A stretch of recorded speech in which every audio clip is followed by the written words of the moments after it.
जय हिंद दोस्तों। Welcome to AP academy. आज हम लोग यूनिट नंबर 4 का सेकंड पैराग्राफ करना शुरू करने जा रहे हैं। लास्ट क्लास में हम लोगों ने पोस्ट इंडिपेंडेंस पीरियड्स के सारे इवेंट्स को देख लिया था। आज जो हम पढ़ने वाले हैं वो सेकंड पैराग्राफ पढ़ने वाले हैं यूनिट 4 का, Indian cultural heritage with special reference to Madhya प्रदेश।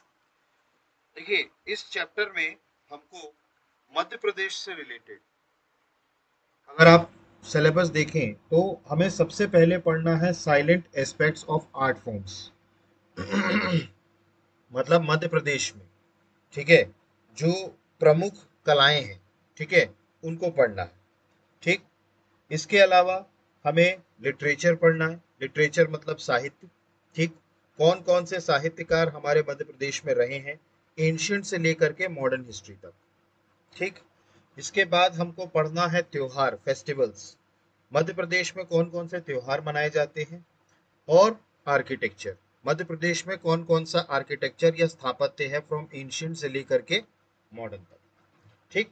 तो सेकंड पैराग्राफ में हमको ये पढ़ना है, और तीसरे पैराग्राफ में फिर हमको पढ़ने हैं वर्ल्ड हेरिटेज साइट्स, ठीक है, और टूरिज्म इन मध्य प्रदेश। ठीक। तो आज हम जो शुरू करने वाले हैं वो करने वाले हैं पहला topic, that is salient aspects of art forms. मतलब मध्य प्रदेश की प्रमुख कलाएं। ठीक। तो आज हम ये चैप्टर पढ़ने वाले हैं। देखिए, इस चैप्टर में एक चीज का विशेष ध्यान रखिएगा, इसमें आपका समझने के लिए ज्यादा कुछ नहीं है। ठीक है। तो ये चैप्टर आपको बार बार देखना पड़ेगा ताकि आप इसको याद कर सकें। ठीक है। क्योंकि इसमें कुछ भी समझने लायक कुछ भी नहीं है। ठीक है। इसमें सिर्फ आपको पता होना चाहिए कि कौन से क्षेत्र में कौन सा गाना गाया जाता है, कौन सा डांस किया जाता है, कौन सा ड्रामा होता है। ठीक। क्योंकि यहाँ पर हमें आर्ट फॉर्म्स पढ़ने हैं मध्य प्रदेश के। ठीक। अब देखिए, अगर हम प्रमुख कलाओं के बारे में बात करें, आर्ट फॉर्म्स के बारे में, तो यहाँ पर हमें चार चीजें पढ़नी है। ठीक। सबसे पहला है फोक सॉन्ग्स। मतलब कि मध्य प्रदेश के कौन से क्षेत्र में कौन सा लोकगीत गाया जाता है। ठीक। आपको ये पता होना चाहिए, और उसके बारे में आपको सिर्फ दो दो लाइन लिखनी है, बहुत ज्यादा नहीं लिखना है डिटेल। मतलब कि जैसे पर्टिकुलरली अगर हम बात करें तो जैसे आला गायन है। ठीक है। तो आला गायन जो है वो मध्य प्रदेश के कौन से क्षेत्र में गाया जाता है। ठीक। और वो कौन लोग गाते हैं। ठीक है। तो ये सारी चीजें मतलब अपन को हर उसमें 2 से 3 पॉइंट्स निकालने हैं। क्योंकि देखिए, आर्ट फॉर्म्स के क्वेश्चन जो आते हैं ना मध्य प्रदेश के, वो जनरली 2 नंबर में आते हैं। 2 नंबर का मतलब जो आपको 2-3 लाइन का क्वेश्चन आंसर लिखना पड़ता है, उसमें ये है कि जैसे कोई भी गायन दे देंगे और बता देंगे कि इसमें आप 3 लाइन लिखिए। ठीक। तो आपको ये पता होना चाहिए। तो पहले तो हमें लोकगीत पढ़ना है, कौन से क्षेत्र में कौन सा लोकगीत गाया जाता है। इसके अलावा दूसरा हमें पढ़ना है फोक ड्रामा। ठीक है। ये भी उन्हीं क्षेत्रों में कहाँ कहाँ कौन कौन सा ड्रामा, ठीक है, कौन कौन सा ड्रामा गाया जाता है, ठीक है, ड्रामा होता है, ये हमें देखना है। मतलब लोक नाट्य। ठीक। तो सबसे पहला है लोक संगीत, फोक सॉन्ग्स। दूसरा है लोक नाट्य, फोक ड्रामा। ठीक। और तीसरा है लोक नृत्य, फोक डांस। ये हमें पढ़ना है। ठीक। तो तीसरा हमें क्या पढ़ना है, फोक डांस। मतलब कौन कौन से क्षेत्र में कौन कौन सा नृत्य किया जाता है। ठीक।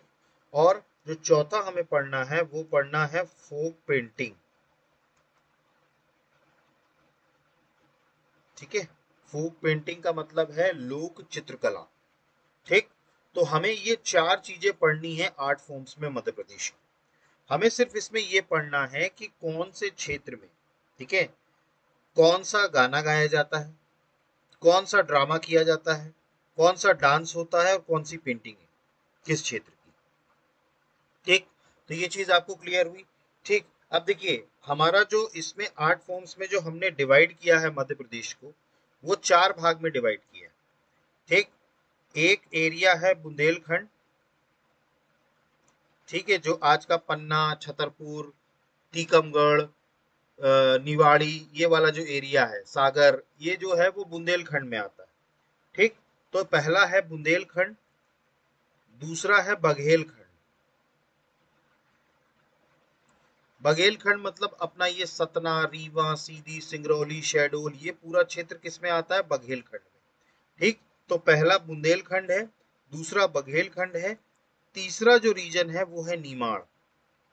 आप बात करेंगे निमाड़ रीजन कौन सा है, तो निमाड़ रीजन अपना जो साउथ वेस्ट में है, खंडवा खरगोन। ठीक है, खंडवा, खरगोन, बड़वानी, बुरहानपुर, हरदा, ये वाला पार्ट जो है ये निमाड़ क्षेत्र कहलाता है। ठीक, और जो चौथा पार्ट हमें पढ़ना है वो पढ़ना है मालवा। ठीक है, मालवा मतलब वेस्टर्न मध्य प्रदेश, मतलब अपना ये जो इंदौर है, उज्जैन है, धार है, रतलाम है, झाबुआ है। ठीक, ये सारा क्षेत्र किसमें आता है? मालवा क्षेत्र में। तो हमें बेसिकली इन चार क्षेत्रों में ही पढ़ना है कि किस क्षेत्र में कौन सा लोकगीत गाया जाता है, कौन सा लोक नाट्य किया जाता है, कौन सा लोक नृत्य किया जाता है और कौन सी लोक चित्रकला है।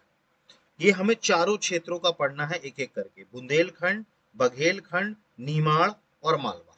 ठीक, तो हम शुरू करने जा रहे हैं। देखिए यहाँ पर एक चीज याद रखिएगा, यहाँ पर समझने लायक कुछ भी नहीं है, आपको सिर्फ और सिर्फ पढ़ना है और याद रखना है, और इसीलिए इसको आपको वीडियो को बार बार देखना पड़ेगा ताकि आप इसको याद रख सकें।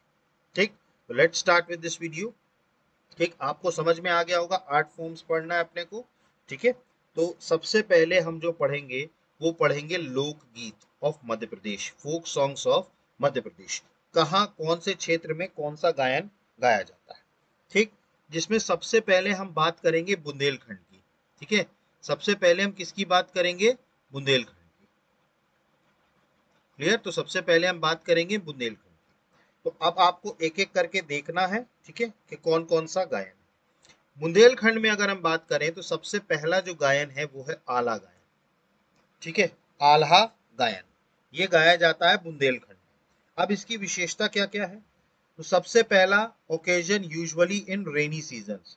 देखिए, ये बेसिकली वर्षा ऋतु में गाया जाता है। कब गाया जाता है? वर्षा ऋतु में। इसके अलावा बात करें, इसमें क्या विषय है? Description of 52 battles of Alha Udal, the commander of Chandel ruler Parmadi Dev. देखिए, विषय वस्तु, देखिए हर गाने की कुछ विषय वस्तु होती है। इसमें चंदेल शासक हुआ करते थे परमादी देव। ठीक है, उनके सेनापति हुआ करते थे आला और उदल। ठीक है, और आला और उदल की 52 लड़ाइयों का वर्णन है इसमें, आला गायन में। मतलब उनकी बहादुरी दिखाई गई है, उन्होंने टोटल 52 युद्ध लड़े थे। तो उन 52 युद्ध में जो उनका शौर्य है उसका प्रकाशन किया गया है आला गायन में। ठीक, इसके अलावा बात करें कौन सी कम्युनिटी इसको गाती है, तो वो है अलहैत। ठीक है, तो समुदाय कौन सा गाता है इसको? अलहैत। याद रखिएगा, अलहैत समुदाय इसको गाता है। इसके अलावा बात करें तो इसका सिंगिंग स्टाइल कैसा है? Solo and group. देखिए, गायन शैली जो है वो एकल भी है और सामूहिक भी है, मतलब इसको अकेले भी गाया जाता है और ग्रुप्स में भी गाया जाता है। ठीक है, तो सिंगिंग स्टाइल जो है वो है सोलो और ग्रुप।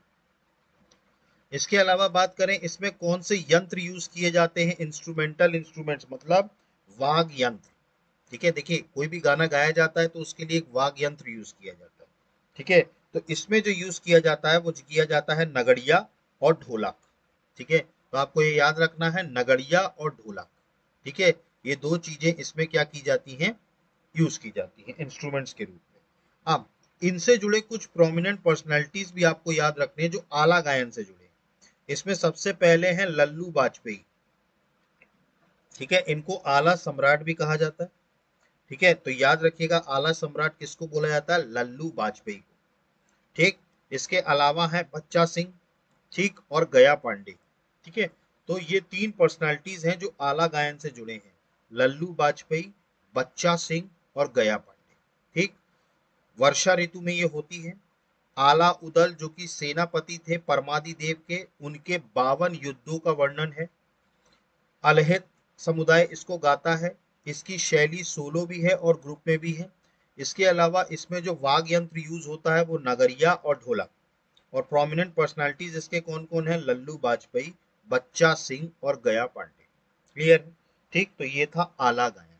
ठीक, अगला जो गायन गाया जाता है बुंदेलखंड में वो है हरदौल की मनौती, हरदौल्स मनौती। ठीक, इसमें क्या है?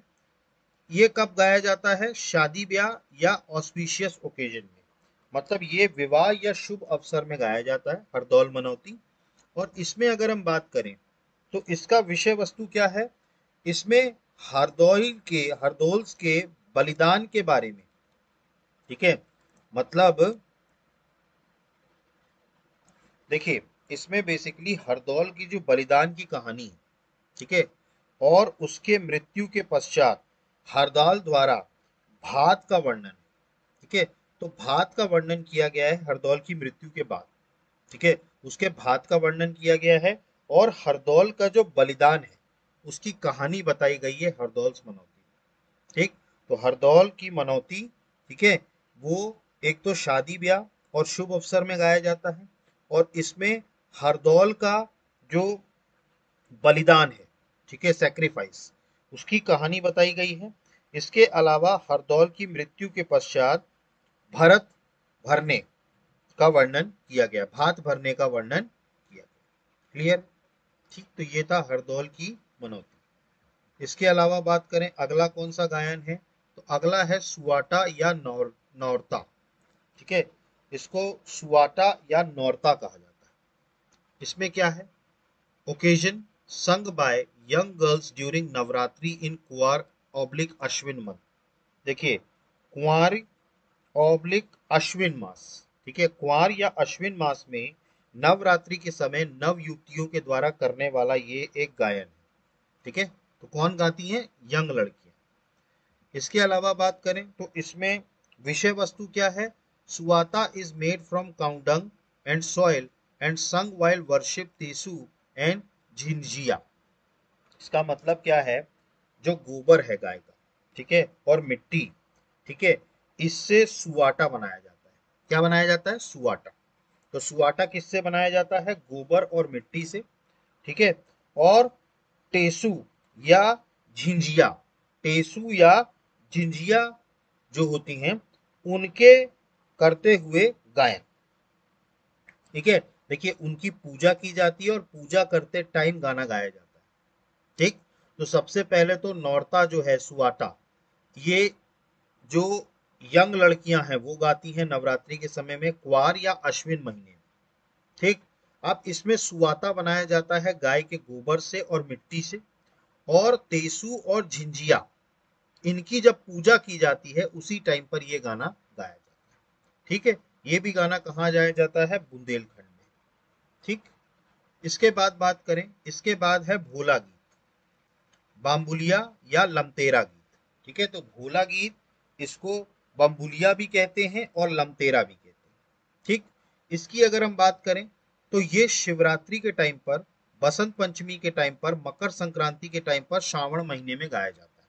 ठीक है, तो ये कब गाया जाता है? जब शिवरात्रि होती है, बसंत पंचमी होती है, मकर संक्रांति और श्रावण के महीने में। ठीक, और इसमें क्या है? शिव शक्ति, ठीक है, मतलब इसमें जो विषय वस्तु है वो कौन सी है? शिव शक्ति, मतलब एक तरीके से शिव जी को याद किया जाता है, उनकी शक्ति को इस गीत के जरिए बताया जाता है। इसके अलावा बात करें तो इसमें सिंगिंग स्टाइल जो है, मतलब अगर हम बात करें गायन शैली, तो ये प्रश्नोत्तर स्टाइल का है, ठीक है, मतलब ये जो है प्रश्नोत्तर शैली का है, जिसमें स्त्री और पुरुष आमने सामने बैठकर गायन करते हैं, ठीक है, मतलब इसमें प्रश्न उत्तर पूछे जाते हैं और स्त्री और पुरुष जो हैं वो आमने सामने बैठ करके क्या करते हैं? गाना गाते हैं। ठीक है, याद रखिएगा, भोला गीत, बाम्बुलिया या लमटेरा गीत। इसके अलावा बात करें तो इसमें कोई वाद्य यंत्र यूज नहीं होता, ठीक है, तो आपको याद रखना है इसमें कोई इंस्ट्रूमेंट यूज नहीं होता, वाद्य यंत्र जो है इसमें कोई इस्तेमाल नहीं होता। तो भोला गीत, बम्बुलिया या लमतेरा गीत, एक तो ये शिवरात्रि, बसंत पंचमी और मकर संक्रांति के टाइम श्रावण महीने में गाया जाता है। इसके अलावा शिव शक्ति के बारे में इसमें बात की गई है और इसमें प्रश्नोत्तर शैली है, ठीक है, मतलब इसमें स्त्री और पुरुष आमने सामने बैठते हैं एक दूसरे को फेस टू फेस और फिर गाना गाते हैं और इसमें कोई वाद्य यंत्र का इस्तेमाल नहीं होता। ठीक, ये था। ठीक, इसके बाद बात करें अगला, अगला है बेरायत गायन, ठीक है, तो बेरायत गायन की अगर हम बात करें तो बेरायत गायन हमेशा रिलीजियस फेस्टिवल में, ओकेजन में मनाया जाता है, मतलब जो धार्मिक त्योहार होते हैं, ठीक है, उस अवसर पर यह गाना गाया जाता है, बेरायत गायन। ठीक है, इसमें किसकी कहानी छिपी हुई है? महाभारत की। ठीक है, मतलब इसे जो विषय वस्तु है वो है महाभारत की कथा। ठीक है, तो बेरायत गायन में क्या है? महाभारत की कथा। इसके अलावा बात करें, ये स्पेशल क्यों है? It is called Bundelkhand Spandavani. देखिए, बुंदेलखंड का पांडवनी, पंडवनी, ये इसको कहा जाता है। In which the supporting singers give a roar to take the story forward while supporting the chief. देखिए, इसे बुंदेलखंड की पड़वानी कहते हैं, जिसमें सहयोगी गायक, जो सहयोगी गायक होते हैं, वो मुखिया का साथ देते हुए कथा को आगे बढ़ाने के लिए हुंकारा देते हैं। मतलब ये बेसिकली क्या देते हैं? हुंकारा। ठीक है, रोर करते हैं।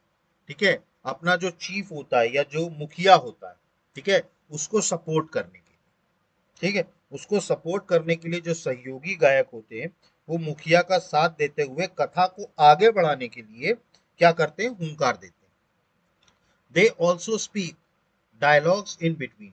ठीक है, अब बीच में क्या होता है? ये बीच बीच में एक दूसरे से संवाद भी करते हैं। ठीक है, तो संवाद भी होता है इसमें। ठीक है, ये चीज। ठीक, तो आपको बेरयत गायन समझ में आया।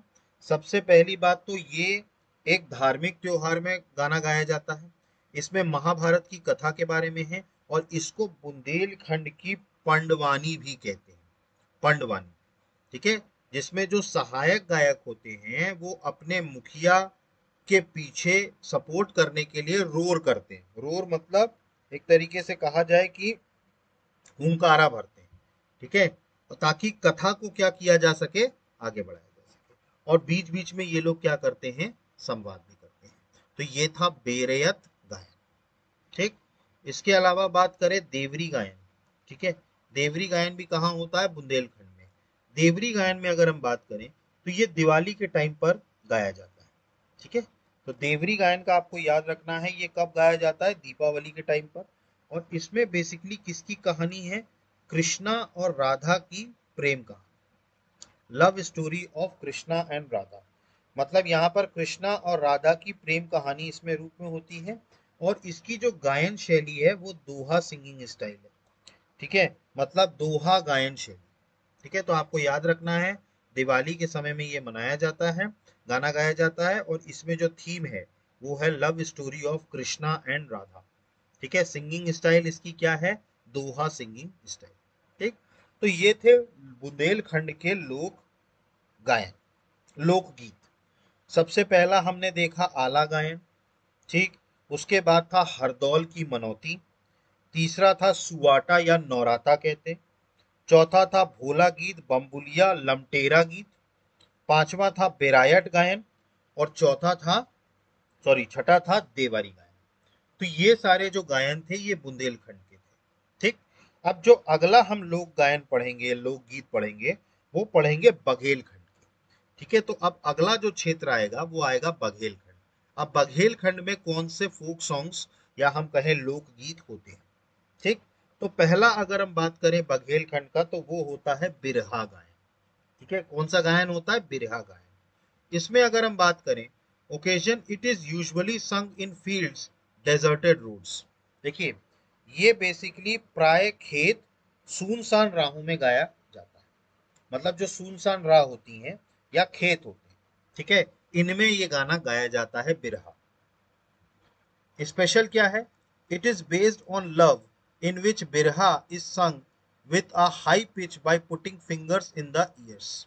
देखिए, इसमें विशेष ये है, ये श्रृंगार परक है। ठीक है, श्रृंगार परक है ये। ठीक है, जिसमें कानों में उंगली लगाकर ऊंची टेर के साथ बिरहा गाया जाता है। ठीक है, मतलब कि इसमें क्या किया जाता है? कानों में उंगली लगा ली जाती है और हाई पिच पे गाना गाया जाता है। ठीक है, तो बिरहा गाना जो है वो हाई पिच पे गाया जाता है और कानों में क्या लगा ली जाती है?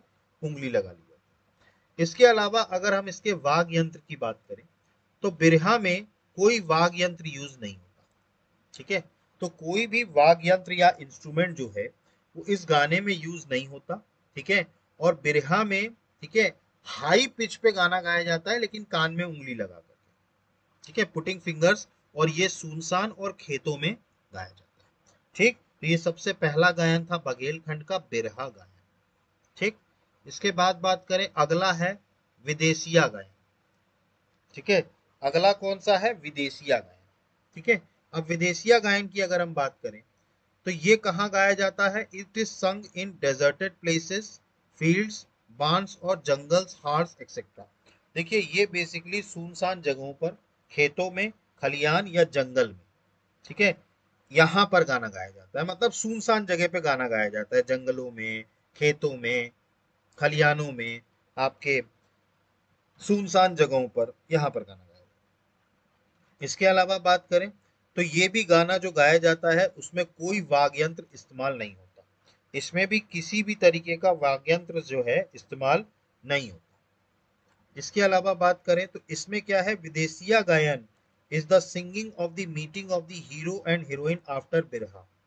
ठीक है, देखिए इसमें क्या है, जो गायन शैली है, विषय वस्तु है, वो ये है कि जो विदेशिया गायन है, ठीक है, इसमें जो नायक होता है, जैसे इसमें एक नायक होता है और नायिका होती है, ठीक है, इनके मिलन तथा बिरहा का गायन है। ठीक है, मतलब बिरहा के बाद जो गाना गाया जाता है वो हीरो और हीरोइन, नायक और नायिका के मिलन पर, ठीक है, कौन सा गाना गाया जाता है, विदेशिया गाना। ठीक है, और इसमें कोई वाद्य यंत्र यूज नहीं होता। इसके अलावा बात करें कौन सी कम्युनिटी या कौन सा समुदाय इसको गाता है, तो ये है गड़रिया, तेली, कोटवार। ठीक है, ये सब जातियां हैं, ठीक है, जो ये गाना गाती हैं, गड़रिया, तेली, कोटवार। ठीक है, कौन सा गाना गाती हैं, विदेशिया गायन। ठीक, ये दूसरा गायन था जो बघेलखंड में यूज होता है, बघेलखंड में गाया जाता है। अगला बात करें, अगला है बासदेवा गायन। ठीक है, अगला जो है वो है बसदेवा गायन। इसमें अगर हम बात करें तो ये किसी भी ओकेजन में गाना गाया जाता है, बसदेवा गायन जो है ये किसी भी अवसर में गाया जा सकता है। इसके अलावा बात करें, इसमें अगर हम सिंगिंग स्टाइल की बात करें तो people of Harbol community sing with the idol of Krishna on their head and yellow clothes and sarangi in their hands. देखिए इसमें होता क्या है कि जो हरबोल समाज के लोग, कौन से लोग हैं, हरबोल समाज के, ठीक है, ये कृष्ण जी की मूर्ति को सर पे रखते हैं, इसके अलावा ये पीला वस्त्र धारण करते हैं और हाथ में इनके क्या होती है, सारंगी। ठीक है, तो हाथ में जो होती है सारंगी, सर पर जो होते हैं कृष्ण जी, और ये पीला वस्त्र पहनते हैं, और हरबोल कम्युनिटी, ठीक है, मतलब हरबोल समाज के लोग इस गाने को गाते हैं। ठीक है, गायन शैली समझ में आई, हरबोल समाज के लोग इसको गाना गाते हैं, सर पर ये कृष्ण भगवान की मूर्ति रखते हैं, पीले कपड़े पहनते हैं और सारंगी हाथ में। इसके अलावा बात करें subject matter, in this along with the saga of Shravan Kumar, the story of Ramayana, कर्ण कथा, मोरध्वज, गोपचंद, भरथरी इस संग। देखिए इसमें विषय वस्तु में अगर हम बात करें तो इसमें श्रवण कुमार की गाथा जो है, श्रवण कुमार, ठीक है, इनकी गाथा जो है, इसके अलावा रामायण कथा भी इसमें बताई जाती है, कर्ण कथा भी बताई जाती है, मोरध्वज भी बताया जाता है, गोपचंद्र और भरथरी की कथा, ठीक है, इसमें भी इनका गायन होता है। ठीक है, मतलब सिर्फ और सिर्फ श्रवण कुमार की कहानी नहीं होती, इसमें रामायण, कर्ण कथा, मूर्धवज, गोपचंद और भरथरी, ठीक है, इनकी भी कथाओं में गायन में शामिल होता है बासदेवा गायन। ठीक, अब इसमें जो वाग्यंत्र यूज होता है वो होता है चुटकी, पाइजन, सारंगी। मैंने आपको बताया था सारंगी इनके हाथ में होती, ठीक है, इसके अलावा चुटकी और पाइजन, ये भी वाग यंत्र यूज किया जाता है बासदेवा गायन। ठीक, तो बासदेवा गायन आपको समझ में आया, हरबोल कम्युनिटी के लोग इसको गाते हैं। अगला जो है वो है पंदावनी।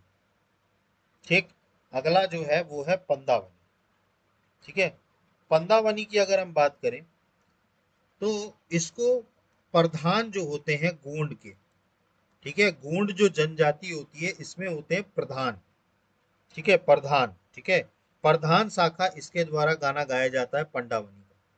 ठीक है, याद रखिएगा गोंड जनजाति की प्रधान शाखा है। देखिए अभी हम जब जनजातियां पढ़ेंगे ना तो उनकी सब कम्युनिटीज पढ़ेंगे तो उसमें है एक प्रधान, ठीक है, तो प्रधान ब्रांच वाले इसको गाना गाते हैं। इसके अलावा इसमें जो है in this the saga of the Pandavas is संग, देखिए इसमें किस चीज को गाना गाया जाता है, पांडवों की गाथा गाई जाती है। ठीक है, पांडव जो थे, ठीक है, उनकी गाथा इसमें क्या होती है, गाई जाती है। इसके अलावा अगर हम बात करें तो स्पेशल इसमें ये है कि जो तेजन बाई हैं, ठीक है, तेजन बाई जो हैं ये पंदावनी से ही रिलेटेड है। ठीक है, जिनको पद्मश्री पुरस्कार 1988 में मिला था। ठीक है, और 2019 में इनको पद्म भूषण से सम्मानित किया गया था। ठीक है, मतलब पद्म भूषण से सम्मानित कब किया गया, तीजन बाई को 2019 में। ठीक है, और पंदावनी, ठीक है, वो इसी से रिलेटेड है, तीजन बाई। ठीक है, तो आपको ये याद रखना है, तो पंदावनी से रिलेटेड है, 1988 में पद्मश्री और पद्म भूषण 2019 में मिला था। ठीक है, ठीक, तो ये था पंडवनी। ठीक है, गोंड जनजाति के प्रधान जो शाखा है वो लोग गाते हैं। इसके अलावा बात करें अगला, बांस गीत। ठीक, बांस गीत, ये जो गीत है, this is a women centric song which is sung by the people of Raut caste. देखिए, ये महिला केंद्रित गीत है जो कि राउत जाति के लोग, राउत जाति के लोगों के द्वारा गाया जाता है। तो बांस गीत किसके द्वारा गाया जाता है, राउत जाति के लोगों के द्वारा गाया जाता है। इसके अलावा बात करें तो इसमें जो होती है वो मूर्धध्वज और कर्ण। ठीक है, तो ये जो मूर्धध्वज तथा कर्ण की गाथा, ठीक है, सागा ऑफ मूर्धध्वज एंड कर्ण, मतलब मूर्धध्वज और कर्ण की गाथा इसमें गाई गई है बांस गीत में। ठीक है, मूर्धध्वज और कर्ण। अगला गाना है गोटुल पाता। ठीक है, ये भी बघेलखंड में गाया जाता है, गोटुल पाटा। ठीक है, तो गोटुल पाटा में अगर हम बात करें तो it is mainly a morning song which is संग ऑन डेथ। ठीक है, देखिए गोटुल पाता जो है वो मुख्यतः शोक गीत है। ठीक है, जो मृत्यु पर गाया जाता है। ठीक है, शोक गीत। ठीक है, मॉर्निंग सॉन्ग का मतलब वो मॉर्निंग सॉन्ग नहीं है, मॉर्निंग सॉन्ग का मतलब है शोक गीत, मतलब दुख की घड़ी में, ठीक है, डेथ वेथ में ये गाया जाता है। ठीक, इसके अलावा बात करें तो सब्जेक्ट क्या है, elders of Gond and Muridia tribes sing the story of king Jolang Sain. देखिए इसमें गोंड और मुरिडिया जनजाति के जो बुजुर्ग लोग हैं, इनके द्वारा राजा जोलोंग साय की कथा गाते हैं। ठीक है, राजा जोलोंग साय, ठीक है, इनकी कथा गाया जाता है।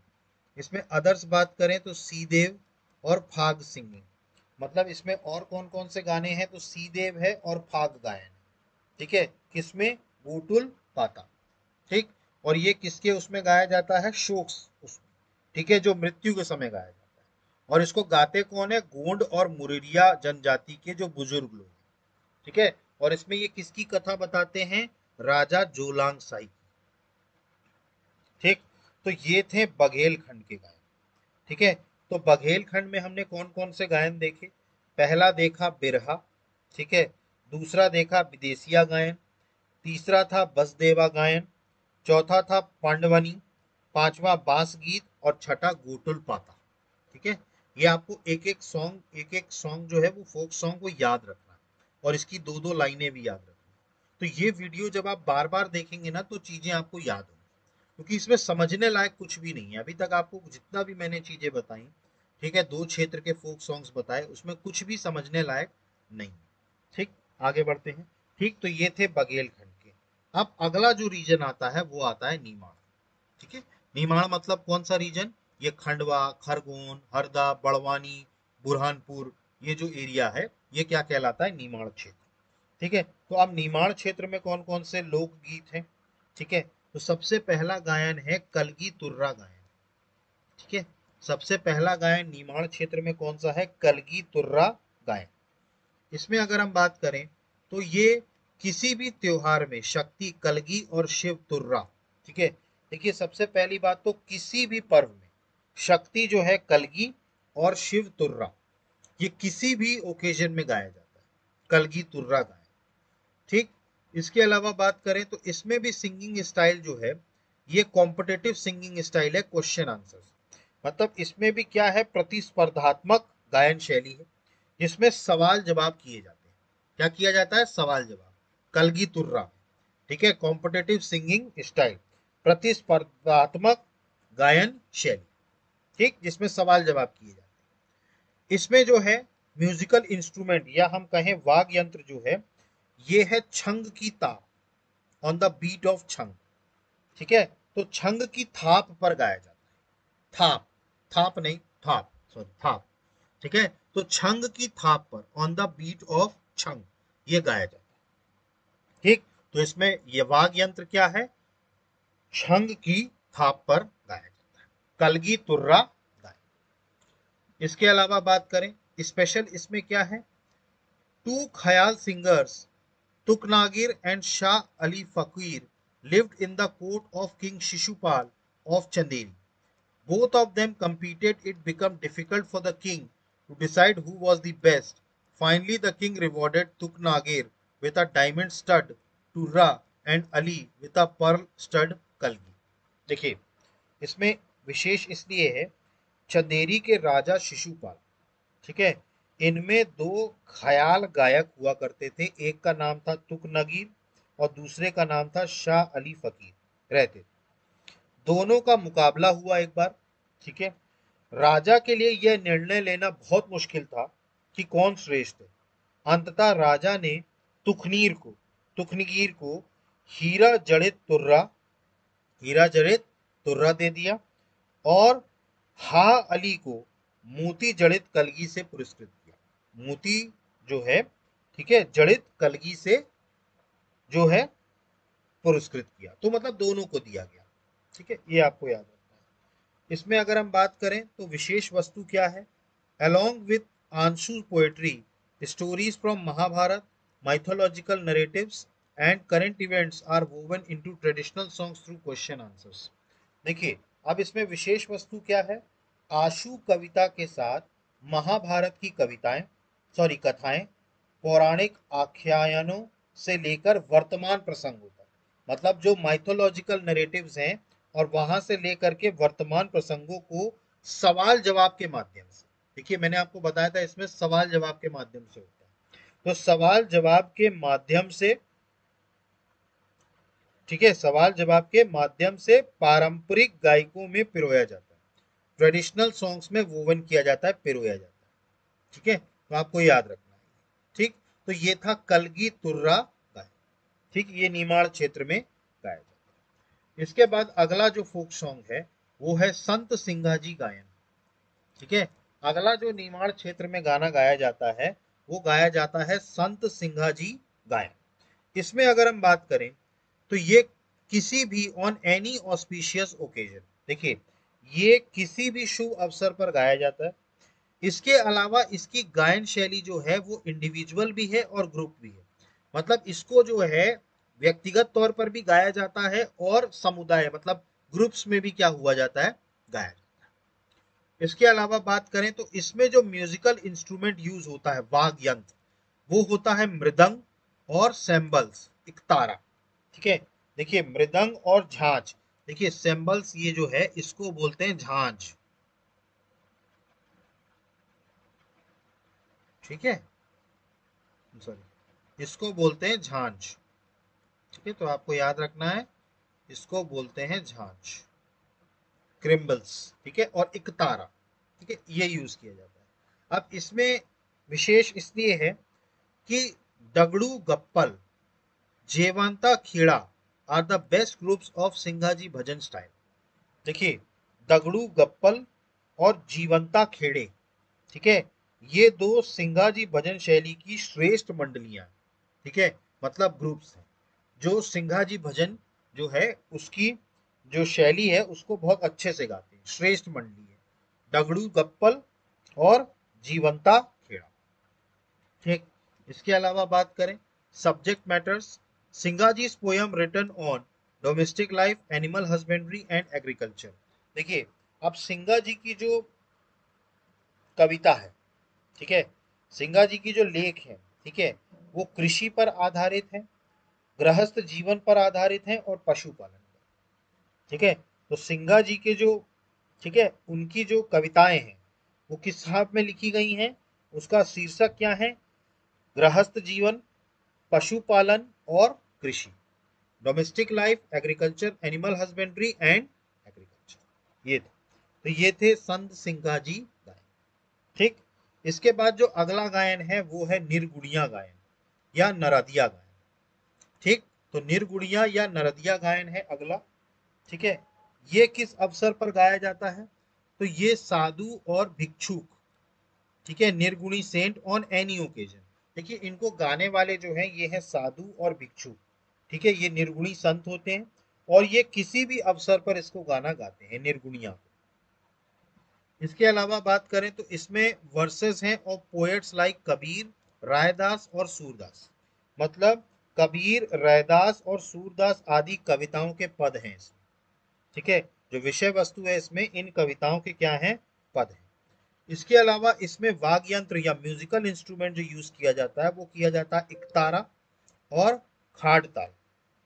ठीक है, खड़ताल। ठीक है, तो इसमें जो वाद्य यंत्र यूज किया जाता है वो यूज किया जाता है इकतारा और खड़ताल। ठीक है, ये वाद्य यंत्र इसमें यूज किए जाते हैं। इसके अलावा अगर हम स्पेशल बात करें, those who sung it generally wear clothes like Narad Rishi, hence it is called Nardiya gayan. देखिए जो भी लोग इसको गाने वाले सामान्यतः क्या करते हैं? नारद ऋषि के रूप जैसे वस्त्र पहनते हैं। मतलब जैसे नारद ऋषि वस्त्र पहना करते थे वैसे वस्त्र पहने जाते हैं, इसीलिए इस गायन को नरदिया गायन भी कहा जाता है। क्या बोला जाता है? नारदिया गायन। ठीक, इसके अलावा अगर हम बात करें, ठीक, इनसे संबंधित व्यक्ति एक आपको याद रखना है। ठीक है, आप नाम याद रख लीजिएगा, प्रहलाद सिंह टिपानिया। इसी गायन से रिलेटेड एक व्यक्ति हैं, इसी गायन से रिलेटेड एक व्यक्ति हैं जिनका नाम है प्रहलाद सिंह, प्रहलाद सिंह टिपानिया। ये नाम याद रखिएगा, प्रहलाद सिंह टिपानिया। ठीक है, इनको 2011 में, ठीक है, भारत सरकार की तरफ से पद्मश्री मिला था। पद्मश्री अवार्ड किसकी सरकार की तरफ से? भारत सरकार की तरफ से। ये निर्गुणिया गायन से रिलेटेड है, प्रहलाद सिंह टिपानिया। ये आपको याद रखना, ये पॉइंट इसमें लिखा नहीं था इसलिए मैंने अलग से आपको बता दिया। ठीक, आगे बढ़े। ठीक, अगला जो गायन है वो है नाथ पंथी गायन। ठीक है, नाथ पंथी गायन। इसमें अगर हम बात करें तो ये त्योहारों के समय में गाया जाता है। कब गाया जाता है? त्योहारों के समय में गाया जाता है। और इसमें अगर हम बात करें तो किसके भजन हैं? गोरखनाथ के, भरथरी के और कबीर के। ठीक है, तो इसमें जो भजन है वो किसके हैं? गोरखनाथ, भरथरी और कबीर के। इसके अलावा बात करें तो इसमें जो वाद्य यंत्र यूज होता है वो होता है रेकड़ी या रुनरुन बाजा।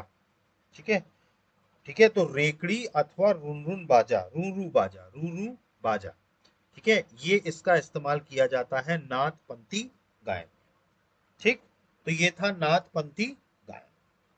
अगला बात करें, अगला है मसायनिया, काया खोज या सौरो सॉन्ग। मतलब मसाणिया, कायरावोज या शोक संगीत। ठीक है, सौरो सॉन्ग का मतलब होता है शोक संगीत। ठीक है, तो ये शोक संगीत है। ठीक है, अब ऑब्वियस सी बात है शोक संगीत है तो कब गाया जाता होगा? मृत्यु के समय में।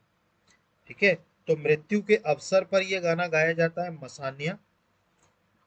इसके अलावा बात करें तो इसमें जो विषय वस्तु है वो है आत्मा की अमरता एवं शरीर की नश्वरता गायन। मतलब शरीर से जो है नश्वरता हो जाए और आत्मा की अमरता, इमोरलिटी ऑफ सोल। ठीक है, ये इनके गायन के शीर्षक है। ठीक है, मतलब इसमें आत्मा की अमरता और शरीर की नश्वरता गायन, ठीक है, इसमें गाया जाता है। इसके अलावा बात करें तो इसमें जो वाद्य यंत्र यूज होता है वो होता है झांझ, मृदंग और इकतारा। ठीक है, तो आपको याद रखना है इसमें कौन कौन सा इंस्ट्रूमेंट यूज होता है? झांझ, मृदंग और इकतारा। ठीक है, ये म्यूजिकल इंस्ट्रूमेंट्स इसमें यूज होते हैं। इसके अलावा बात करें तो इसमें विशेष क्या है? गीत में आत्मा is described as bride and body as groom. देखिए इसमें क्या है, इस गाने में आत्मा को दुल्हन और शरीर को दूल्हे की संज्ञा दी गई।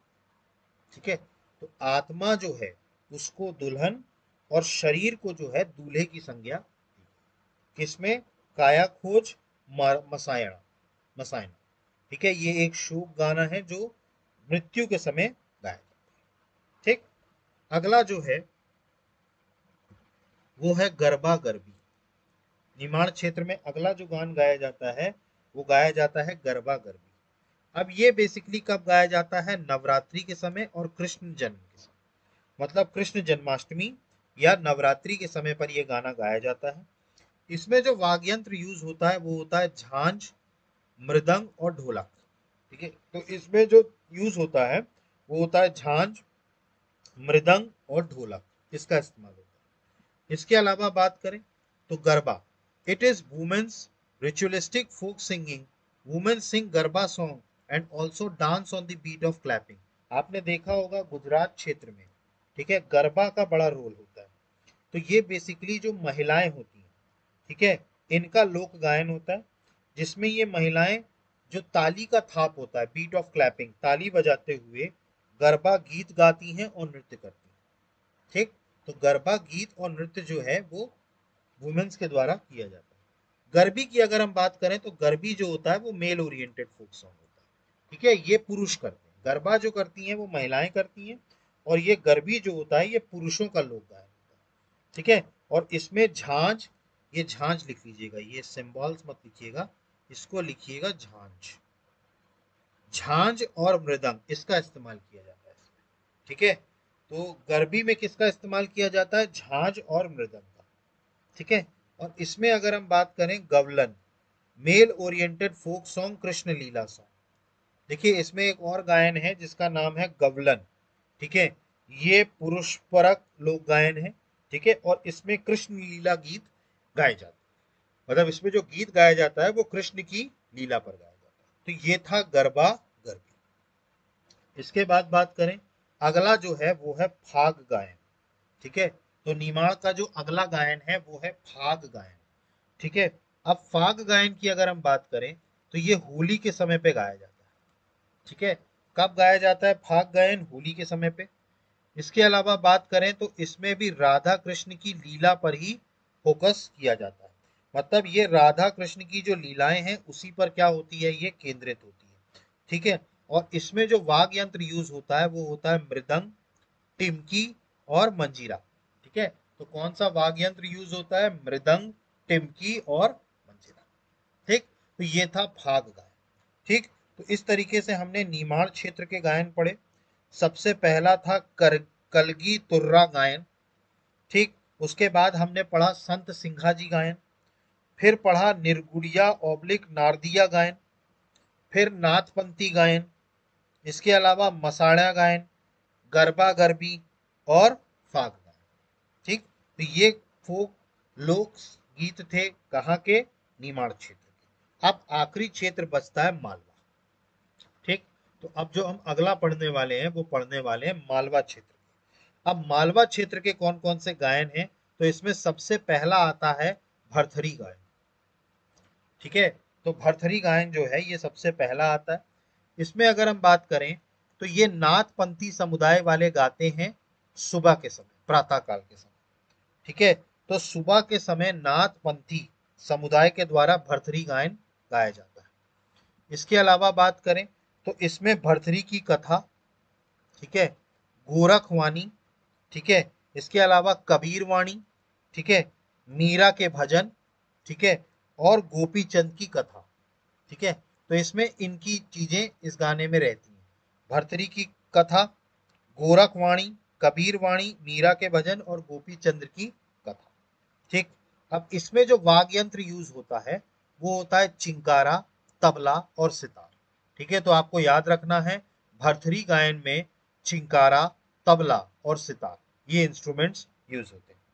इसके अलावा सिंगिंग स्टाइल अगर हम बात करें तो इसकी भी सोलो और ग्रुप दोनों ही उसमें होता है, मतलब ये एकल भी होता है और सामूहिक भी होता है। ठीक, और इसके अलावा अगर हम बात करें तो इनसे रिलेटेड जो पर्सनैलिटीज रहे हैं भरतरी से रिलेटेड, ये हैं सूरज भाई कांडे जो छत्तीसगढ़ में है। ठीक है, इनको अहिल्याबाई सम्मान दिया गया था। इनको क्या दिया गया था? अहिल्याबाई सम्मान। तो सूरजबाई खांडे ये छत्तीसगढ़ के हैं, ठीक है, इनको अहिल्याबाई सम्मान दिया गया था, ठीक है। और ये किस गान से रिलेटेड है? भरथरी गान से। अगला जो गान है वो है निर्गुणी भजन, ठीक है। अगला जो है वो है निर्गुणी भजन। निर्गुणी भजन की अगर हम बात करें तो ये किसी भी अवसर पर गाया जाता है, ऑन एनी ओकेजन, ठीक है। तो किसी भी अवसर पर ये गाया जाता है निर्गुणी भजन। इसके अलावा अगर हम बात करें तो इसमें कबीर के दोहे एवं कबीर के आध्यात्म से प्रभावित गीत है। मतलब कबीर कॉपलेट्स, कॉपलेट्स का मतलब होता है दोहे, इसको दोहे भी लिख सकते हैं, ठीक है, इंग्लिश में कबीर के दोहे, ठीक है, एवं कबीर के आध्यात्म स्पिरिचुअलिटी, ठीक है, उससे प्रभावित गीत इसमें गाए जाते हैं। मतलब कबीर से प्रभावित गीत इसमें गाए जाते हैं निर्गुणी भजन। इसके अलावा बात करें तो इनकी जो सिंगिंग स्टाइल है वो है कलेक्टिव, मतलब सामूहिक, ग्रुप। मतलब ये जो गाना गाया जाता है ये ग्रुप में गाया जाता है, ठीक है, निर्गुणी भजन। इसके अलावा बात करें तो इसमें जो म्यूजिकल इंस्ट्रूमेंट यूज होता है वो होता है इकतारा और मंजीरा, ठीक है। तो निर्गुणी भजन में किसका इस्तेमाल होता है? इकतारा और मंजीरा का, ठीक। और इसके अलावा अगर हम बात करें तो इनके प्रमुख गायक कौन कौन रहे हैं? तो पहले रहे हैं पद्मश्री प्रहलाद सिंह टिपानिया, इसके अलावा कालू राम बामनिया और शबनम बिरमानी, ठीक है। ये प्रमुख सिंगर्स रहे हैं जो किससे जुड़े हैं? निर्गुणी भजन से, ठीक है। तो प्रहलाद सिंह टिपानिया, ठीक है, इनका दल। इसके अलावा कालू राम बामनिया और शबनम बिरमनी। ये प्रहलाद सिंह टिपानिया मैंने आपको बताया था, याद करिए, ठीक है। मेरे को कमेंट बॉक्स में बताइएगा मैंने इसको कहाँ बताया था आपको, ठीक है। कौन से गायन के लिए प्रसिद्ध थे प्रहलाद सिंह टिपानिया, जिनको पद्मश्री 2011 में दिया गया था, ठीक। आप कमेंट बॉक्स में इसको आंसर दीजिएगा, ठीक है, ताकि पता चले कि आप कितना ध्यान दे रहे हैं क्लास में, ठीक। अगला जो गायन है वो है टुर्रा कलंगी गायन। तो टुर्रा कलंगी गायन, ठीक है। इसमें अगर हम बात करें तो ये बेसिकली जो पर्व होते हैं, फेस्टिवल होते हैं या अनुष्ठान, रिचुअल्स के टाइम पर या शिव या शक्ति की उपासना के अवसर पर ये गाया जाता है। तो तुर्रा कलगी किसके टाइम पर गाया जाता है? या तो पर्व है कोई, या अनुष्ठान है, या शिव और शक्ति की उपासना के अवसर पर किया जाता है। इसके अलावा बात करें तो इसमें महाभारत की कथा और पौराणिक कथा, माइथोलॉजिकल स्टोरी, ये इसका विषय वस्तु है। महाभारत की कथा और पौराणिक कथा, ठीक। इसके अलावा बात करें इसमें जो म्यूजिकल इंस्ट्रूमेंट में जो वाद्य यंत्र यूज होता है वो होता है छंग, ठीक है। तो इसमें जो वाद्य यंत्र यूज होता है वो कौन सा होता है? छंग, ठीक। इसके अलावा बात करें तो इसमें जो गायन शैली होती है वो होती है दो अखाड़ा, कलगी शक्ति और टुर्रा शिवा, ठीक है। तो दो अखाड़े, कलगी शक्ति और तुर्रा शिवा, ठीक। अब इसके जो प्रमुख गायक हैं वो कौन है? श्री मानसाराम और श्री सुमेर सिंह सुमन, ठीक है। अभी प्रेजेंट टाइम पर बात करें तो शिवराम कुशवाहा और यशवंत, ठीक है। तो आपको याद रखना है इनके प्रमुख गायक कौन कौन है? श्री मनसाराम व श्री सुमेर सिंह सुमन। वर्तमान में अगर हम बात करें तो शिवराम कुशवाहा और यशवंत, ठीक है, जो तुर्रा कलगी गायन गाते हैं, ठीक है। इसके अलावा अगर हम बात करें तो तुरवन गिरी गोसाई और शाह अली फकीर, ठीक है। देखिए इसका नाम जो पड़ा है वो तुरवन गिरी गोसाई और शाह अली फकीर के नाम पर नामकरण किया गया, तुर्रा कलगी, कलंगी, ठीक है। तो आपको ये समझ में आया तुर्गा कलंगी गायन, ठीक। अगला जो गायन है वो है हीड़ गायन, ठीक है।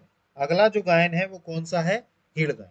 अब हीड़ गायन की अगर हम बात करें तो ये श्रावण महीने में, नवरात्रि में, गोवर्धन में और जन्माष्टमी, ठीक है, इन अवसर पर हीड़ गायन गाया जाता है। इसके अलावा अगर हम बात करें तो इसमें किसकी कथा होती है? तो ग्यारस माता की कथा होती है, ठीक है। और इसमें कृषि का सूक्ष्म वर्णन किया गया, ठीक है। सब टाइप डिस्क्रिप्शन का मतलब होता है सूक्ष्म वर्णन। तो एग्रीकल्चर का, कृषि का सुगम वर्णन किया गया है और ग्यारस माता की कथा इसमें गाई जाती है, इसके अलावा बात करें तो इसमें ढोलक और मंजीरा का इस्तेमाल किया जाता है। ठीक, तो आपको याद रखना है इसमें जो वाद्य यंत्र है वो कौन सा है, ढोलक और मंजीरा। और इनकी जो गायन शैली होती है वो ग्रुप्स में होती है, मतलब एक तरीके से कहा जाए समूह गायन। ठीक है, तो इसमें भी कौन सा गायन होता है, समूह गायन। ठीक, ये कौन सा था, हीड़ गायन। ठीक, तो क्लियर हुआ आपको हीड़ गायन। ठीक, इसके बाद बात करें अगला, अगला है संजा गायन। ठीक है, संजा गायन की अगर हम बात करें, संजा गायन तो ये किस अवसर पे गाया जाता है, तो ये संजा नाम के त्योहार में, ठीक है, जो पृथ्वी पृथ्वी पितृ पक्षक पक्ष, ठीक है, और ये जो पितृपक्ष के समय में संध्या पर्व के अवसर पर किशोरियों के द्वारा गाया जाता है, टीनेज गर्ल्स के द्वारा गाया जाता है। ठीक है, किशोरियों के द्वारा संजा गायन गाया जाता है। इसके अलावा बात करें तो इसमें संजा माता की गोबर एवं फूल पत्तियों से सुंदर आकृतियां बनाकर शाम को उनका गीत गाना।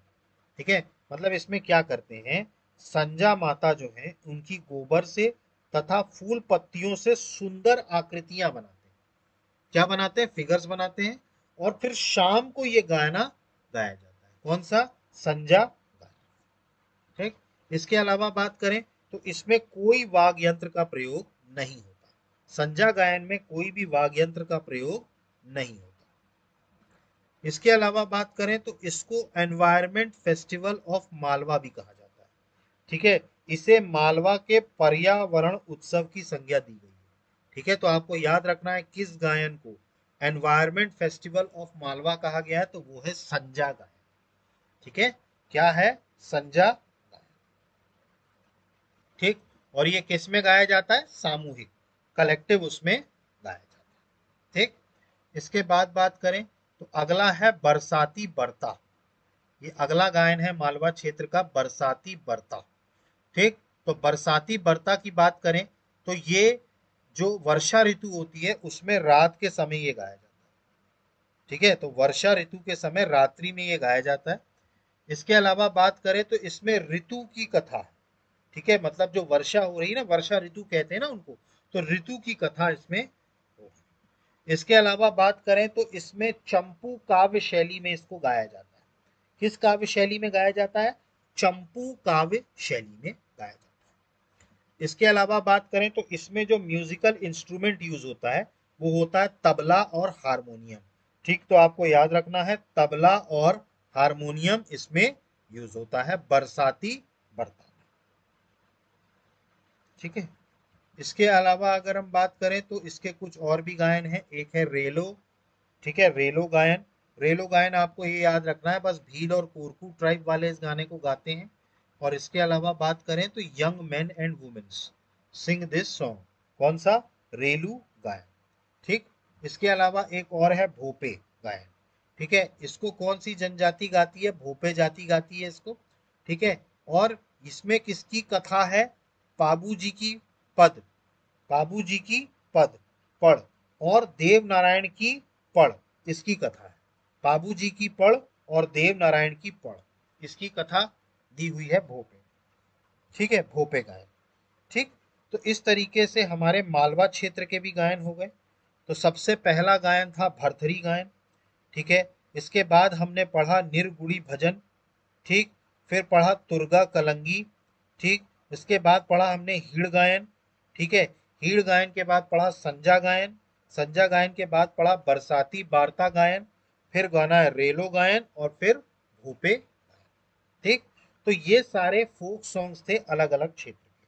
देखिए, आपको इसमें ज्यादा कुछ याद नहीं रखना है, बस ये याद रखने की जरूरत है कि किस क्षेत्र में कौन सा गायन गाया जाता है। ठीक है, लोक गायन।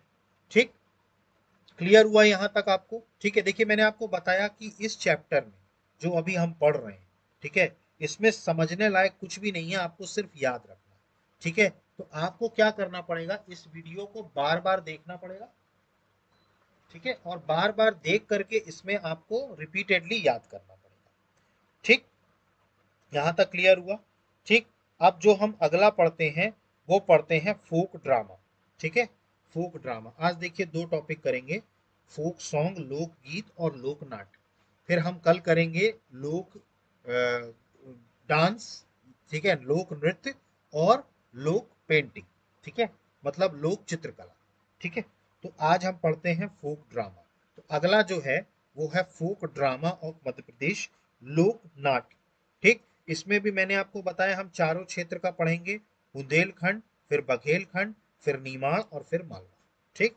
तो फोक ड्रामा में अगर हम बात करें, सबसे पहले अगर हम बुंदेलखंड की बात करें तो बुंदेलखंड में सबसे पहला होता है बुंदेली स्वांग, ठीक है, बुंदेली स्वांग। इसमें अगर हम बात करें तो ये फसल कटने के बाद विवाह या जन्म उत्सव में गाया जाता है, ये नाटक किया जाता है, ठीक है। मतलब एक तो फसल कटने के बाद, दूसरा विवाह के बाद, जन्म उत्सव के बाद। इसके अलावा बात करें तो इसमें सामूहिक एवं सांस्कृतिक विसंगतियों पर चोट की गई, ठीक है। It attacks social and cultural anomalies, anomalies का मतलब है विसंगतियों, ठीक है। तो इसमें सामाजिक एवं सांस्कृतिक विसंगतियों पर चोट की गई है, जैसे धर्म नेता, ठीक है, और रिलीजियस लीडर्स।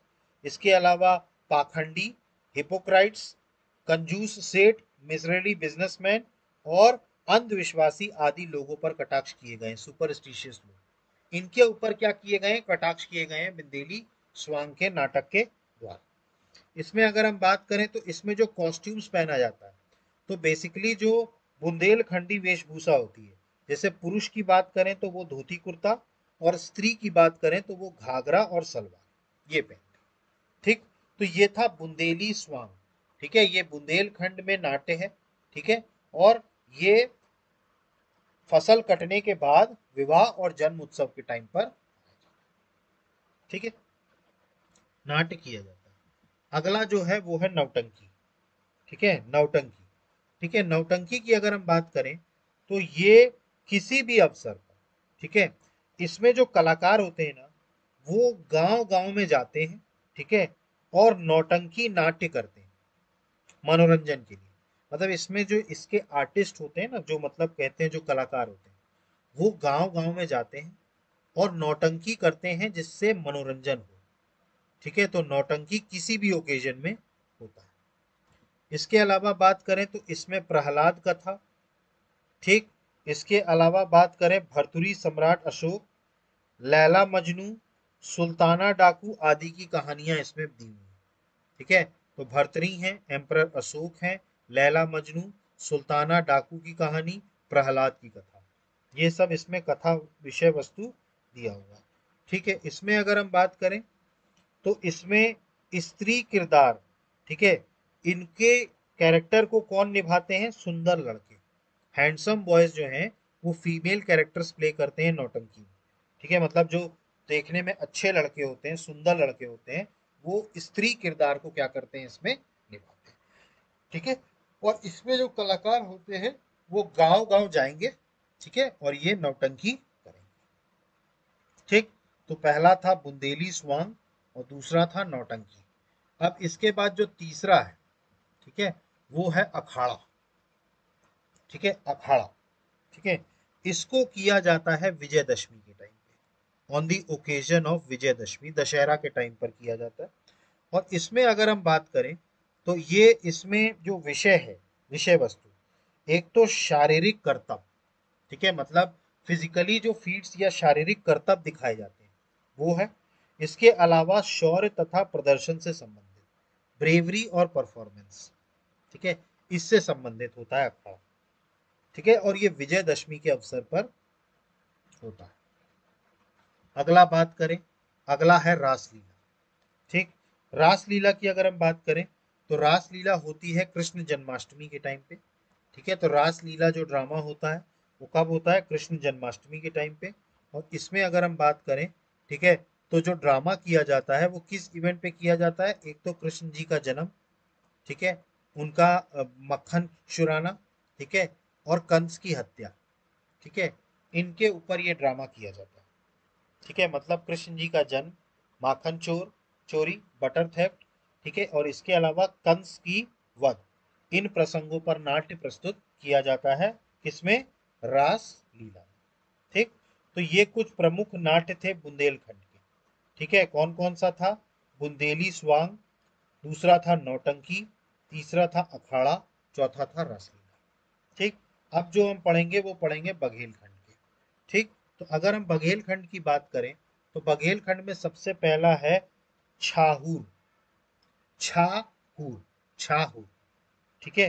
तो ये जो है छाहूर जो है, ये दीपावली से लेकर के और गोप अष्टमी तक, ठीक है, किसी भी अवसर पर ये छाहूर जो है वो किया जाता है बघेलखंड में। अब इसमें कौन कौन से समुदाय हैं, तो अहिर हैं, तेली हैं और कुम्हार हैं, ठीक है। तो ये जातियां इसको करती हैं, समुदाय अहिर, तेली और कुम्हार जाति। इसके अलावा बात करें तो इसमें जो विषय वस्तु है वो है बघेलखंड की सामंती व्यवस्था का आतंक, फ्यूडरल सिस्टम ऑफ बघेलखंड, उसका टेरर, ठीक है।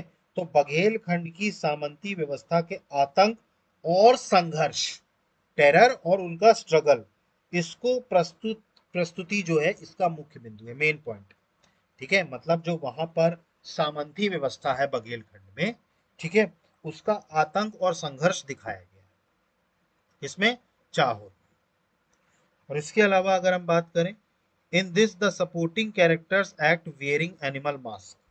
देखिए इसमें जो सहायक किरदार होते हैं वो पशुओं के मुखौटे पहनकर अभिनय करते हैं। किसके मुखौटे पहनते हैं, पशुओं के, ठीक है। तो पशुओं के मुखौटे पहन करके ये काम करते हैं। तो कौन सा था, चाहो। अगला जो है वो है मानसुखा, ठीक है। मानसुखा अगर हम बात करें तो ये जन्माष्टमी के टाइम पर होता है। इसके अलावा बात करें तो इसमें मनसुख, विदुषुक और गोपियों में नोक झोंक होती है, ठीक है। तो मनसुख और गोपियों में क्या होती है, नोक झोंक होती है। इसके अलावा बात करें तो मनसुख जो है वो एक बघेली रूपांतरण है, ठीक है। तो जो रस है, ठीक है, मनसुखा रस रास जो है वो क्या है, एक बघेली रूपांतरण, ठीक है। ठीक, तो ये था मनसुखा, जन्माष्टमी के टाइम पर ये गाया जाता है। अगला जो है वो है हैना।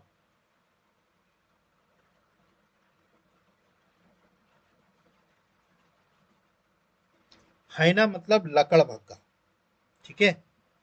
ये होता है, देखिए हैना ये जो लिखा है, ठीक है, ये है लकड़ भग्गा, लकड़ भग्गा, ठीक है। तो ये विवाह के बाद होता है, ठीक है। इसमें लकड़ भग्गा द्वारा लड़की को उठाकर ले जाना तथा लड़की का उससे याचना करना, ताकि बाद में लड़की को लगड़ भग्गे से प्रेम हो जाना। देखिए इसमें होता क्या है, लकड़ भग्गा में, ठीक है, लड़की को उठाकर ले जाना होता है, लड़की को उसमें याचना करना होता है, ताकि बाद में लड़की को जो है वो लकड़ भग्गे से क्या हो जाए, प्रेम हो जाए। हयाना मतलब इंग्लिश में बोलते हैं लकड़ बग्गा को। लकड़ बग्गा को इंग्लिश में क्या बोलते हैं, हायना, ठीक है। तो इसमें क्या किया जाता है, लकड़ बग्गा द्वारा लड़की को उठाकर ले जाना तथा लड़की का उससे याचना करना, ताकि बाद में लड़की को लकड़ बग्गा से प्रेम हो जाए। ठीक, ये था। अगला है हिंगोला, ठीक है। हिंगोला में अगर हम बात करें तो ये मंच रहित सीधा सरल नाट्य होता है, ठीक है। मंच रहित होता है, ना इसमें स्टेज नहीं होती, ठीक है। तो सीधा सरल नाट्य होता है। इसके अलावा बात करें तो इसमें दो दलों में गीतों द्वारा नोकझोंक होती है, ठीक है। इसमें दो दलों में क्या होती है, गीतों द्वारा क्या होती है, नोकझोंक होती है। जीतने वाला दल पराजित दल से तरह तरह के काम लेता है। जो जीतने वाला दल होता है वो हारने वाले दल से तरह तरह के काम लेता है। कौन, हिंगोला। इसके बाद अगला जो है वो है जिंदा बाबा, ठीक है, जिंदबा। जिंदबा की अगर हम बात करें तो ये बारात जाने के बाद वर पक्ष के घर में होता है। मतलब बारात चली जाती है उसके बाद वर जो पक्ष होता है उसके घर में होता है। इसमें महिलाओं के द्वारा पुरुष भेष रखा जाता है तथा यह अश्लीलता एवं फूड़ता युक्त होता है, ठीक है। मतलब इसमें क्या होता है, वुमेन्स जो होती हैं वो मेल अटायर पहनती हैं और ऑब्सीन और वल्गर होता है काफी। क्या है, जिंदबा। ठीक, तो ये बघेलखंड के थे, छाहूर, मनसुखा, ठीक है, लकड़बग्गा, हिंगोला और जिंदबा, ठीक है। ये बघेलखंड के लोक नाट्य थे। अब अगला जो पढ़ेंगे वो पढ़ेंगे हम नीमाड़ क्षेत्र का। निर्माण क्षेत्र की अगर हम बात करें तो सबसे पहला होता है गम्मत। ठीक है, तो निर्माण क्षेत्र में सबसे पहला क्या होता है? गम्मत। गम्मत की अगर हम बात करें तो ये नवरात्रि, होली और गणगौर पर्व के समय होता है। इसके अलावा बात करें तो इसमें समसामयिक, सामाजिक, राजनीतिक एवं आर्थिक बुराइयां, ठीक है, इस पर व्यंग्यात्मक चोट करना, सार्कास्टिक मैनर में इसके ऊपर चोट करना, अटैक करना, सोशल, पॉलिटिकल और इकोनॉमिक इवेंट्स को, ये गम्मत में होता है। इसके अलावा बात करें तो गम्मत के माध्यम से जनता के समक्ष सामाजिक बुराइयों को इस प्रकार प्रकट किया जाता है कि वे हंसती भी हैं और ऋण ही ऋण में रोने भी लगती।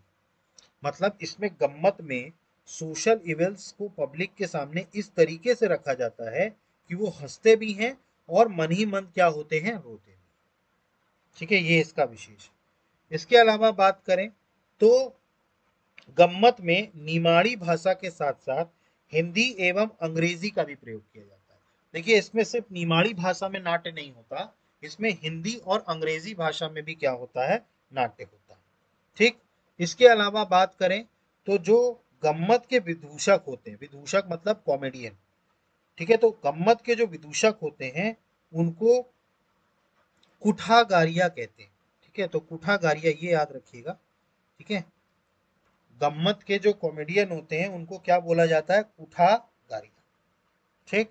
इसके अलावा बात करें तो इससे रिलेटेड पर्सनालिटीज कौन से हैं? तो शोभराम सासरे और सुनील पांडे। गम्मत से याद रखिएगा, शोभा राम पसारे और सुनील पांडे। ठीक है, ये क्लियर हुआ। तो ये था गम्मत। इसके बाद अगला जो है वो है खामरस। खमरस, ठीक है, या इसको भी रासलीला कहते हैं। खमरस क्या है? कृष्ण जन्माष्टमी के टाइम पर होता है ये। ठीक है, और इसमें भी क्या होता है?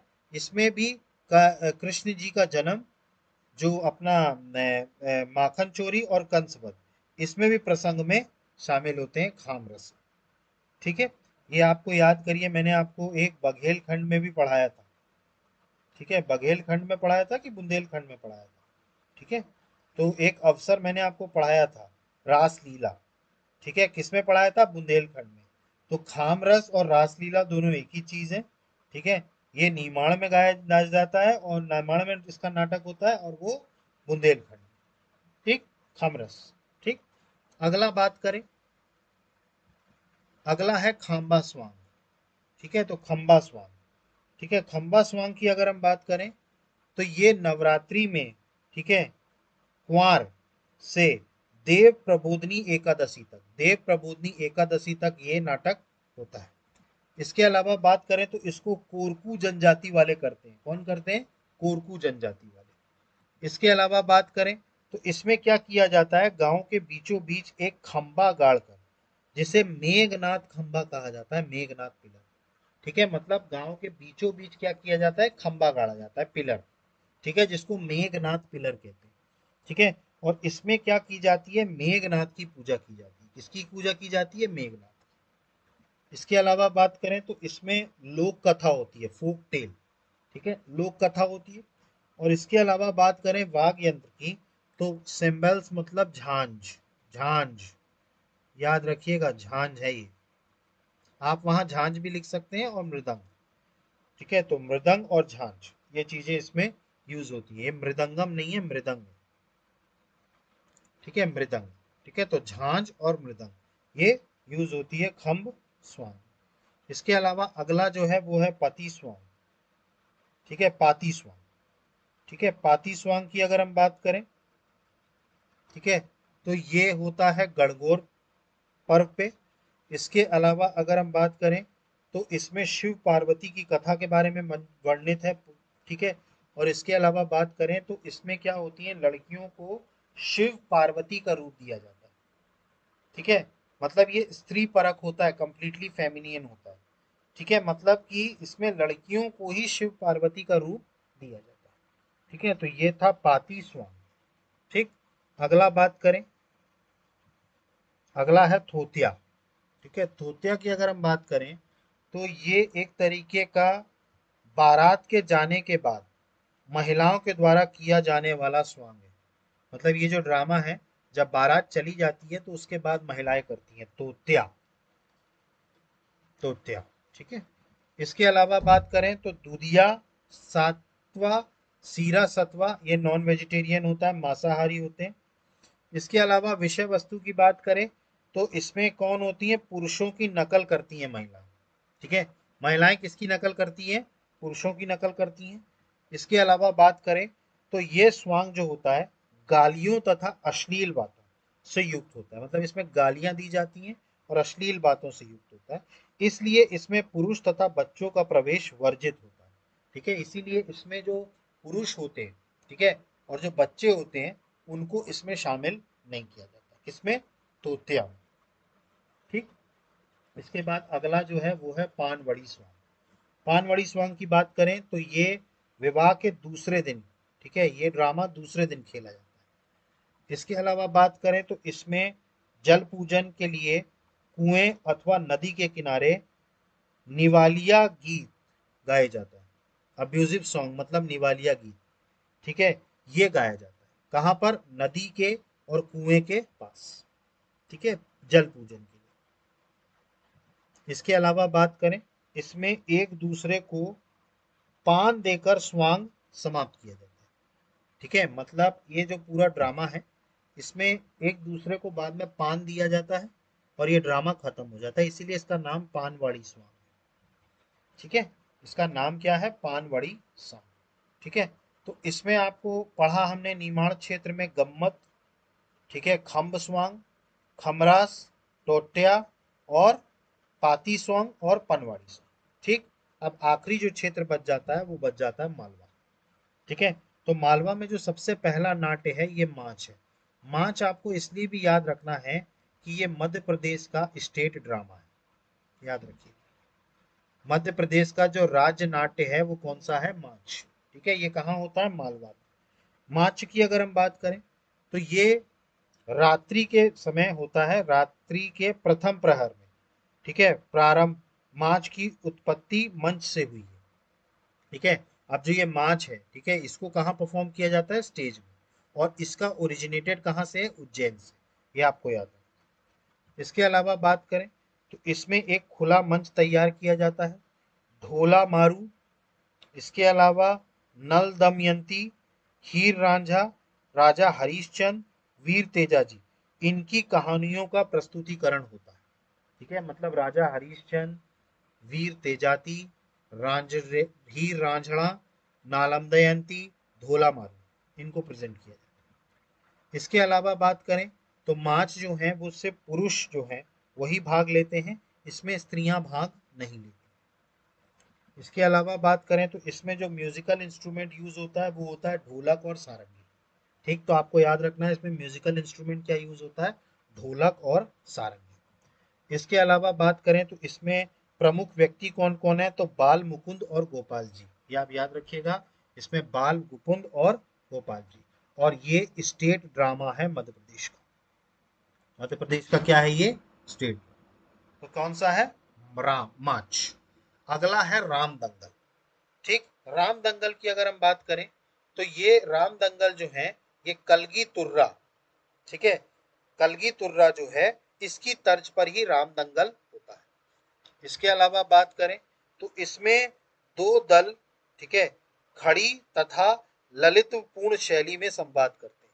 ठीक है, सोफेस्टिकेटेड और एलोक्वेंट एक्सचेंज, ठीक है, संवाद होता है। इसके अलावा बात करें तो इसमें जो मुख्य है वो है धर्मासन जी। कौन है, धर्मासन जी। ठीक है, तो ये है राम दंगल। अगला जो है वो है कठपुतली। ठीक है, कठपुतली की अगर हम बात करें तो कठपुतली नृत्य जो है वो लोक नाट्य की एक शैली है, फोक ड्रामा की क्या एक शैली है। ठीक है, जिसमें लकड़ी, धागा, वुड, थ्रेड, गुड़िया द्वारा जीवन के विभिन्न प्रसंगों को दर्शाया जाता है। ठीक है, मतलब लकड़ी, धागे और गुड़िया, इससे विभिन्न प्रसंगों को क्या किया जाता है, दर्शाया जाता है कठपुतली। ठीक। इसके बाद है गवारी नाट्य।